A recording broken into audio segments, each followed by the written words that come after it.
நான் கூடங்க நதியை இணைக்கணும், நதியில் நம்ம தமிழ்நாட்டுக்குள்ள உள்ள நதிகளை இணைக்கணும், எல்லா ஊருக்கும் தண்ணி போகணும்னு நினச்சிக்கிட்டு இருக்கோம். அதை நினச்சிக்கிட்டு இருக்கேன். உண்மையிலே அதை நினச்சா நல்லது நானே. முதல்ல ரோட்டுக்கு 2 பக்கம் உள்ள ஓடைகளை இணைக்கணுங்க. ஓடை இப்போ சிவகாசி ரயில்வே கட்டு ஆரம்பிக்கிற ஓடை வர வர வர வர வர வர வாய்க்கால் ஆகி போயிடுது.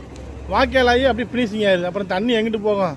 அப்புறம் மழை வந்துச்சுன்னா தெருவுக்குள்ளே தான் தண்ணி இருக்கும். அதனால் நம்ம நதியை இணைக்கிறோமோ இணைக்கலையோ அது வேறு விஷயங்க.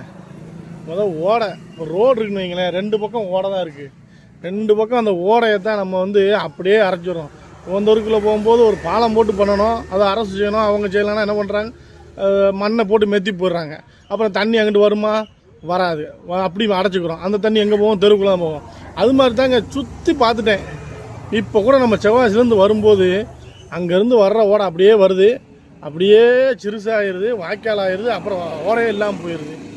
என்ன அப்புறம் எப்படிங்க அந்த குளத்துக்கெலாம் தண்ணி போகும்? அதனால் ஃபஸ்ட்டு நம்ம நதியில் இணைக்கிறோமோ இல்லையோ நம்ம நாட்டில் உள்ளதை தமிழ்நாட்டில் உள்ள ஓடைகளை இணைக்கணுங்க.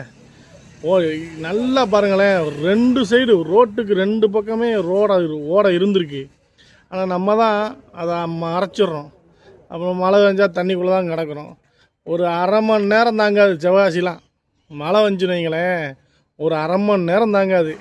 ஆனால் மழை வர மாட்டேங்க. நம்ம ஊருக்கு தான் எல்லா ஊர்லேயும் அங்கிட்டலாம் அடித்து ஊற்றுது. இங்கே நம்ம ஊரில் மழையை காணும்.